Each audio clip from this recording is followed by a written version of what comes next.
Have you ever been underestimated by someone who was supposed to love you?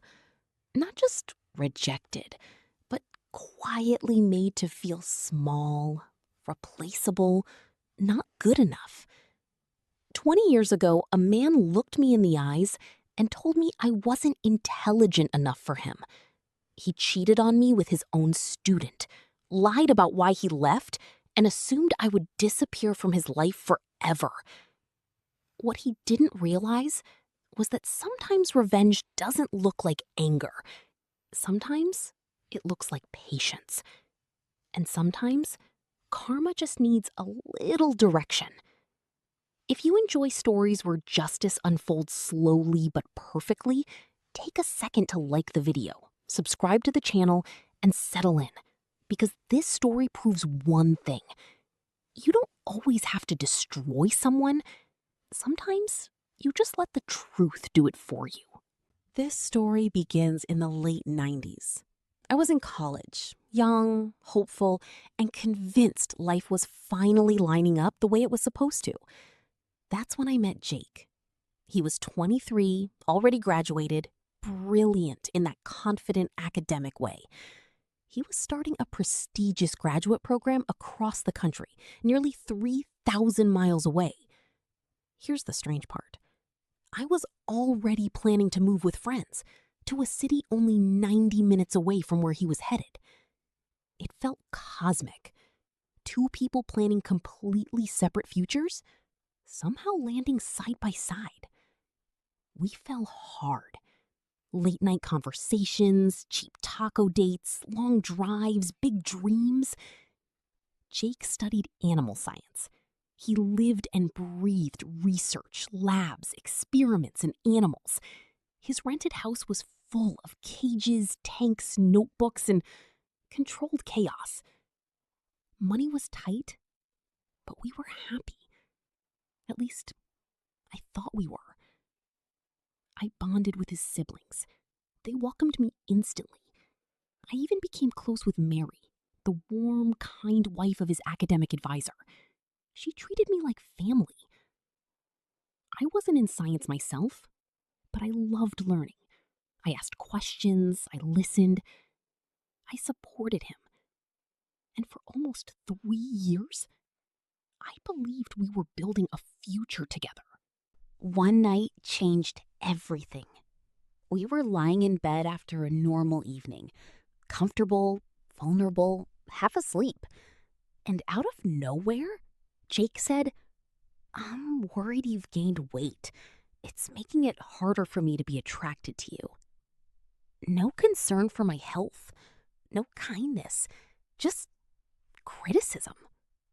I remember sitting up slowly. My stomach tightened, not from shame, from disbelief.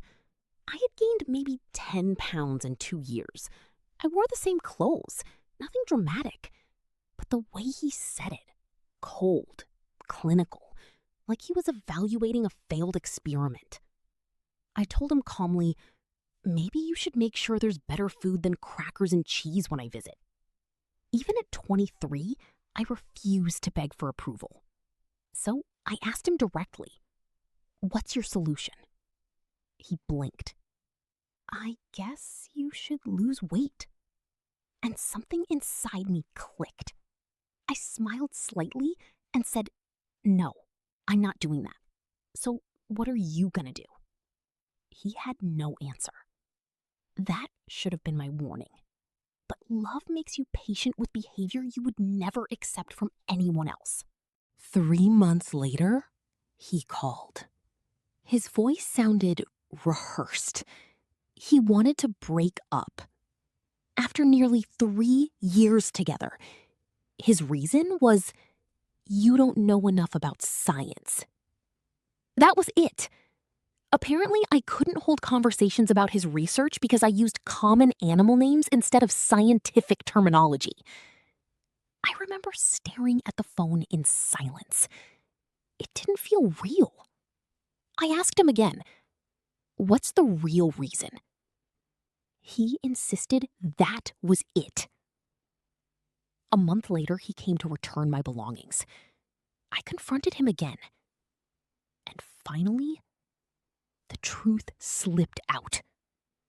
He had been seeing one of his undergraduate students, 19 years old. He was 26. Her name was Meg. His student. The room went silent except for my heartbeat pounding in my ears. My roommate stepped forward and told him to leave before she physically threw him off the balcony. When the door slammed shut, I didn't cry. I laughed. Because suddenly everything made sense. The weight comments, the emotional distance. He hadn't wanted to fix the relationship. He wanted me to end it so he wouldn't look like the bad guy. Cowardice disguised as honesty. At first, I thought my revenge would be small. Petty closure. I emailed his roommates to say goodbye and thank them for always being kind. That's when I learned something important. They already knew about Meg, and they had forced him to tell me. Even the people living with him were tired of his arrogance. One roommate, George, offered to help me collect my remaining things. He suggested I visit for the weekend, go out, have fun, all the things Jake never wanted to waste money on. I agreed. But while walking through that house again, something else clicked. Jake kept exotic animals. Lots of them. And unlike him, I paid attention. I remembered paperwork he refused to file, permits he mocked, rules he ignored. He once bragged he didn't want the government in his business. Standing there, I realized something. Jake believed rules were for lesser people. So I quietly took photographs. Every enclosure, every animal, every illegal detail. Not out of rage, out of clarity. That night, George and I went out drinking. We laughed loudly, danced, lived. We returned just after midnight, tipsy, loud, carefree. Jake and Meg were sitting on the couch watching TV. George helped me inside, and we exaggerated every giggle, every whisper, every sound. We made sure they heard us. The next morning, Jake snapped at me, calling my behavior inappropriate. I took a slow bite of a donut, looked him straight in the eye, and said, "Have fun with my leftovers." Then I left. He thought that was my revenge. It wasn't even the beginning. The next day, I developed the photos. Then I made a phone call to state wildlife authorities. I simply asked how to report potentially illegal animal possession. I didn't lie. I didn't exaggerate. I just gave information. Meanwhile, George and another roommate filed university complaints about a teaching assistant dating his own student and showing favoritism. Word spread quickly through the program. Academic communities are small. Reputations travel fast. I also called Mary. I told her the real reason for the breakup. And I forwarded emails where Jake admitted everything. Her reaction? Ice cold fury. Investigations began. Weeks later, George called me, practically laughing. Wildlife officers were at the house. Animals were being confiscated. They discovered illegal species, overcrowding violations, improper permits. They returned with a warrant. Everything was taken, except a tank of guppies. Jake lost thousands of dollars worth of animals.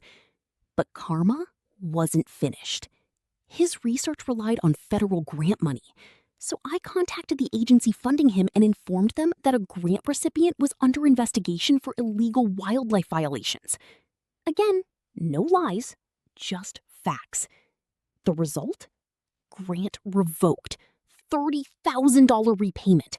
Permanent loss of federal funding eligibility. University scholarship? Gone. Teaching position terminated for an inappropriate relationship with a student. his PhD dreams collapsed, all because of choices he made long before I picked up a phone. Eventually, life moved forward. I built my own career. Ironically, I earned a master's degree helping scientists communicate complex ideas to everyday people, the exact skill he claimed I lacked. I traveled, spoke at universities, worked with doctors, researchers, filmmakers. I was happy. Jake married Meg, had children, returned to small-scale animal breeding. And for 20 years, I rarely thought about him. Then, a few weeks ago, I was giving a lecture at a university. 250 students listening. Applause filling the room. Afterward, a voice behind me said, "Long time no see." I turned. Jake. Older. Smaller somehow. I smiled politely and said, "I'm sorry, have we met?" The confusion on his face was priceless. When I finally remembered, I kept it brief and moved on. He watched me walk away. A guest lecturer in a science department. He was just another face in the audience. That alone felt like closure. Or so I thought. At dinner, faculty mentioned Jake was interviewing for a teaching job there. Without thinking, I reacted. I said I was surprised he was teaching after what happened at his previous university. They asked what I meant, so I told them. He had dated his student and lost his position. Nothing more, nothing untrue. A background check followed. Old records resurfaced. Complaints, termination documentation, even legal history related to illegal animals. A few days later, Mary called me. Jake didn't get the job. 20 years later, karma finished its work. I never lied. I never framed him. I simply allowed the truth to reach the right people. And sometimes, that's all justice needs. If someone who claims to love you criticizes your body, your intelligence, or your worth, remember, that says everything about them and nothing about you. If this story satisfied your sense of justice, hit the like button and subscribe for more powerful real-life stories. And tell me in the comments, do you believe in karma? Or do people have to help it along sometimes? I'll see you in the next story.